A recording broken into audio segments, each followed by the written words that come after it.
இன்னைக்கு உங்களுடைய வளர்ந்த லக்னத்திற்கு ஜோதிடம் அப்படிங்கிறது பார்க்கணும், அப்பதான் சரியாகும். இந்த பங்குனி மாசத்துல பிறக்கும்போது அந்த ஜாதகருக்கு தொழில் சார்ந்த அழுத்தம், வேலை சார்ந்த அழுத்தத்தை கொடுக்குமானா கண்டிப்பாக கொடுக்கும். நண்பர்களே விரோதியான காலமாக அந்த 10 வருட காலம் அந்த ஜாதகருக்கு அமைந்தது. ஏன்னா நான் பிசினஸ் பண்றேன், எந்த காலகட்டத்தில் அது அமையும், எப்போ எனக்கு அது கிடைக்கும் அப்படிங்கிறத தெரிந்து செய்வது அப்படிங்கிறது சிறப்பு. இது பிசினஸ்க்கு மாத்திரம் கிடையாது, எல்லா செயல்களுமே. என்னுடைய வளர்ந்த லக்னத்திற்கு இந்த கிரகங்கள் இந்த அமைப்பில் இருந்தது கண்டிப்பாக உங்களுக்கு மருத்துவத்தின் மூலமாகத்தான் குழந்தை அப்படிங்கிறதுல எந்த மாற்றமும் கிடையாது.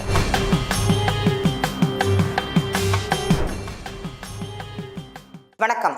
அக்ஷய லக்ன பத்ததி ஜோதிடர் ஸ்ரீ குரு உமாவிங்கன். அக்ஷய லக்ன பத்ததியில ஒரு நண்பர் கேட்டாங்க, எல்லா இடத்துலையும் ஜாதகம் பார்த்தோம், ஆனால் எங்களுக்கு எங்கேயுமே பதில் சரியாக கிடைக்கல, ஏன் அப்படிங்கிற கேள்விதான் அவங்க முன் வச்சாங்க. இன்னைக்கு உங்களுடைய வளர்ந்த லக்னத்திற்கு ஜோதிடம் அப்படிங்கிறது பார்க்கணும், அப்பதான் சரியாகும். உதாரணமாக ஒரு நண்பர் கேட்ட கேள்வி, அவங்க பிசினஸ் பண்ணலாமா கூடாதா அப்படிங்கிறத. அவருக்கு பாத்தீங்கன்னா அக்ஷய லக்னம் அப்படிங்கிறது விருச்சிக லக்னமாக இருந்தது. விருச்சிக லக்னமாக இருக்கும்போது அவங்க பிறந்த மாதம் பாத்தீங்கன்னா மீன மாதமாக இருந்தது. பங்குனி மாசங்கள்ல அவங்க பிறந்திருக்காங்க. இந்த பங்குனி மாசத்துல பிறக்கும்போது அந்த ஜாதகருக்கு தொழில் சார்ந்த அழுத்தம், வேலை சார்ந்த அழுத்தத்தை கொடுக்குமானா கண்டிப்பாக கொடுக்கும். அவங்களால பிசினஸ் அப்படிங்கிறது பண்ணவே முடியாது. நம்ம ஏஎல்பி படித்த மாணவர்களுக்கு, ஏஎல்பி படித்தவர்களுக்கு நன்றாகவே தெரியும். ஏன்னா பிசினஸ்க்கு உகந்த காலம் அவங்களுக்கு கிடையாது, அது செய்யக்கூடிய தன்மை அப்படிங்கிறது அவங்களுக்கு இருக்காது. அவங்களுடைய ஜாதகத்துல 3ஆம் அதிபதினு சொல்லக்கூடிய கிரகம் சிம்ம ராசியில உட்கார்ந்துருக்குது. கண்டிப்பாக இவங்களுக்கு தொழில் செய்வதற்கு உகந்த காலம் கிடையவே கிடையாது அப்படிங்கிறது நமக்கு தெரியும். ஏன்னா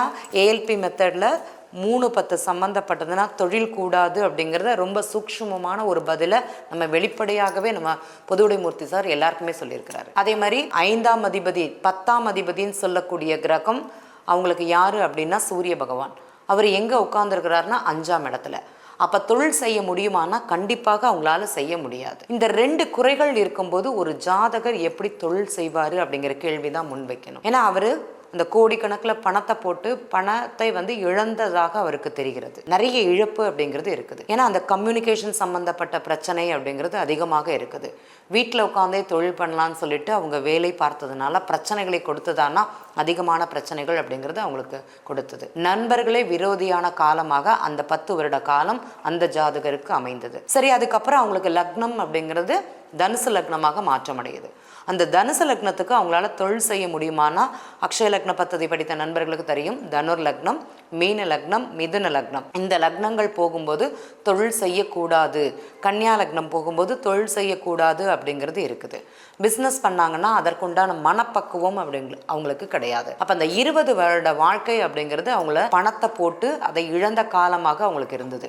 பெரும் பணம் முதலீடு செய்து அதை இழந்த காலமாக ஜாதகருக்கு இருந்தது. அப்போ எங்கே நாங்கள் ஜாதகம் பார்த்தாலுமே எங்களுக்கு சரியான பதில் இல்லை அப்படின்னா உங்களுடைய லக்னத்திற்கு இன்னைக்கு தொழில் பண்ணலாமா கூடாதா அப்படிங்கிறத தெரிந்து செய்வது அப்படிங்கிறது சிறப்பு. இதை நம்ம தசாபுக்திகள் அனுசரித்து சொன்னாலுமே சரி, இன்றைய என்னுடைய அக்ஷய லக்னத்திற்கு என்னுடைய அக்ஷய ராசி நம்ம சொல்லக்கூடிய தசாபுக்தி ஏஆர்பின்னு சொல்லக்கூடியது ஷஷ்டாஷ்டமாக இருக்கக்கூடாது. பிறந்த ஜாதகர் மீனராசியாக இருந்து அவருக்கு தற்போது எங்க ரிஷபராசியில தசை நடக்குது அப்படின்னா கண்டிப்பாக பிரச்சனையை கொடுக்குமானா பிரச்சனையை கொடுக்கும். அவருக்கு அங்க அழுத்தத்தை கொடுக்குமானா கண்டிப்பாக கொடுக்கும் அவருக்கு. ஏன்னா லக்னமும் ராசியும் அந்த தனுசு லக்னம் மாறும்போது ஷஷ்டாஷ்டமாக தசை நடத்தி ஜாதகருக்கு பணம் இழப்பு அப்படிங்கிறது அதிகமாக இருந்தது. அவருடைய முதலீடுகள் அப்படிங்கிறது கொஞ்சம் அதிகமாகவே பாதிக்கப்பட்ட நிலை. ரேவதி நட்சத்திரம் முடியக்கூடிய காலங்கள்ல அந்த ஜாதகர் பிறந்திருக்கிறாரு. அப்போ பெரும் பணம் இழப்பு அவருக்கு அதிகமாகவே இருந்ததுன்னு சொல்லலாம். இது ஏஎல்பி மெத்தட்ல நம்மளால சொல்ல முடியுமானா சொல்ல முடியும். ஒரு ஜாதகம் வரும்போது அவருக்கு நேரான வழியில தான் நம்ம ஒரு செயல்கள் ஒரு சொல் அப்படிங்கிறது சொல்லிட்டு இருக்கோம். இப்போ நீங்க அக்ஷய லக்னமும் உங்களுக்கு உகந்த காலமாக இல்லை, அதே மாதிரி அக்ஷய ராசியும் உங்களால கரெக்டான ஒரு நிலையில் இல்லை அப்படிங்கும்போது எந்த மாதிரி செயல் செய்யறதா அவருக்கு லாபம் இருக்கும் அப்படிங்கிற கேள்விதான் மறுபடியும் முன்வைத்தாரு. தற்போது அவருக்கு மகர லக்னம் அப்படிங்கிறது நடக்குது. உத்திராட நட்சத்திரம் 2ஆம் பாதத்துல அவர் கேட்ட கேள்வி. ஏன்னா லக்னம் மாறின உடனே நம்மளுடைய வாழ்க்கையில ஒரு மாற்றம் அப்படிங்கிறத சொல்லுவோம். இப்போ அவர்கிட்ட தற்போது கேட்டது இம்போர்ட் எக்ஸ்போர்ட் சம்மந்தப்பட்டது ஏதாட்டி செய்யலாம்னு நினைக்கிறீங்களா அப்படின்னு கேட்டோம். ஆமாம் மேடம், அதை பண்ணலாமாங்கிற எண்ணத்தில் தான் இந்த கேள்வியை அவங்க முன்வைக்கிறோம் அப்படின்னாங்க. தாராளமாக பண்ணலாம். இந்த ஏற்றுமதி இறக்குமதி சம்பந்தப்பட்ட வேலைகள் தற்போது உங்களுக்கு அனுகூலமாக இருக்கும். அடுத்து வரக்கூடிய சில மாதங்களில் நீங்கள் அதை செய்வது அப்படிங்கிறது நல்லாயிருக்கும், செய்யுங்க அப்படிங்கிற பதிலை தான் அவங்களுக்கு சொன்னோம். ஏன்னா அவங்களுக்கு வருமானம் அப்படிங்கிறது உள்ளிருந்து கிடையாது, வெளி மாநிலங்கள்லேருந்து கிடைக்கக்கூடிய ஒரு அமைப்பு. இப்போ அவங்களுக்கு யோகமான காலமானால் கண்டிப்பாக யோகமான காலம். ஏன்னா நான் பிஸ்னஸ் பண்ணுறேன், எந்த காலகட்டத்தில் அது அமையும், எப்போ எனக்கு அது கிடைக்கும் அப்படிங்கிறத தெரிந்து செய்வது அப்படிங்கிறது சிறப்பு. இது பிஸ்னஸ்க்கு மாத்திரம் கிடையாது, எல்லா செயல்களுமே. சிலர் குழந்தை பிறப்பை பற்றி கேட்பாங்க, மெடிசன் செலவு நிறைய செய்வாங்க. அப்போது உங்களுக்கு இன்றைக்கி உங்களுடைய லக்னம் என்னது, அந்த லக்னத்துக்கு 5ஆம் பாவகம் எப்படி இருக்குது, குழந்தை பிறப்பிற்கு ஆண் ஜாதகம் அப்படிங்கிறது முதல்ல பார்க்கணும். அந்த ஆண் ஜாதகத்தின் நிலை எப்படி இருக்குது அப்படிங்கிறத நம்ம தெரிஞ்சுக்கணும். அந்த 3ஆம் பாவகம் வீரியத்தன்மைன்னு சொல்லுவோம். அந்த வீரியத்தன்மை ஜாதகருக்கு நல்லா இருந்தது அப்படின்னா குழந்தை பாக்கியம் அவங்களுக்கு சீக்கிரமாகவே கிடைக்கும். அதில் பிரச்சனைகள் இருந்தது அப்படின்னா மருத்துவத்தின் மூலமாக குழந்தை, இல்லைன்னா அந்த குறைபாடு நீங்கும் வரை, அந்த குழந்தையை கொடுக்கக்கூடிய தன்மை ஆகும் வரை கொஞ்சம் காத்திருக்கணும். அதை விட்டுட்டு மெடிக்கல் ட்ரீட்மெண்ட் எடுக்கிறோம், நாங்கள் ஐவிஎஃப் பண்ணுறோம், குழந்தை கிடைக்கல, அதனால் பண விரயம் மன விரயம் தான் அவங்களுக்கு ஏற்படுமானா கண்டிப்பாக ஏற்படும். இதையும் சொல்ல முடியுமானா கண்டிப்பாக சொல்ல முடியும். அதே மாதிரி பெண் ஜாதகத்தில் கர்ப்பப்பை சார்ந்த பிரச்சனைகள் அப்படிங்கிறது அங்கே இருக்குதா அப்படிங்கிறத பார்த்து தான் சொல்லணும். தனுசு லக்னமாக இருந்தது, சந்திரன் 5ஆம் இடத்துல இருந்தாங்கன்னா கண்டிப்பாக வயிறு சார்ந்த பிரச்சனைகள், கர்ப்பப்பை சார்ந்த பிரச்சனைகள் அந்த பெண்ணிற்கு இருக்குமானா கண்டிப்பாக இருக்கும். திருமணமான குழந்தை பிறக்கலன்னு சொல்லக்கூடிய ஜாதகருக்கு இது சொல்லலாமானா சொல்லலாம். இல்லை எனக்கு குழந்தை பிறந்துருச்சுன்னா உங்களுடைய 5ஆம் பாவக அதிபதி எப்படி இருக்கிறாருன்னு பார்க்கணும், 8ஆம் அதிபதி அப்படிங்கிறது எப்படி இருக்கிறாருன்னு பார்க்கணும். இது எல்லா ஜாதகங்களும் ஒத்து வருமானம் ஒத்து வராது. அக்ஷய லக்னத்திற்கு தான் நான் சொல்கிறது.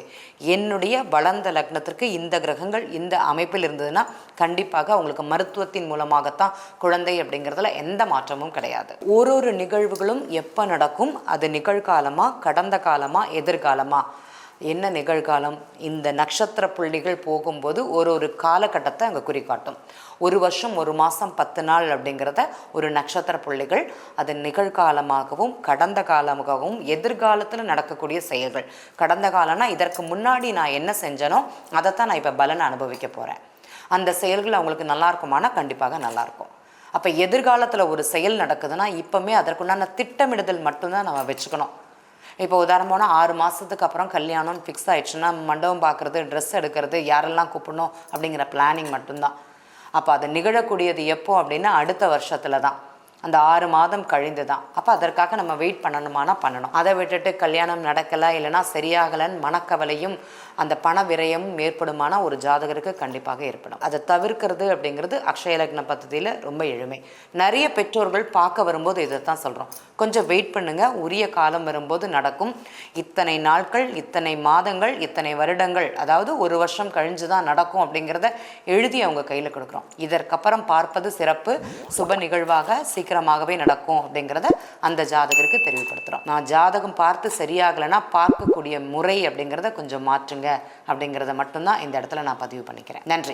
இந்த வீடியோ உங்களுக்கு பிடிச்சிருந்தா லைக் பண்ணுங்க, ஷேர் பண்ணுங்க, கமெண்ட் பண்ணுங்க, மறக்காம பெல் பட்டனை கிளிக் பண்ணிட்டு பக்தி கஃபே தமிழ் சேனலை சப்ஸ்கிரைப் பண்ணிடுங்க.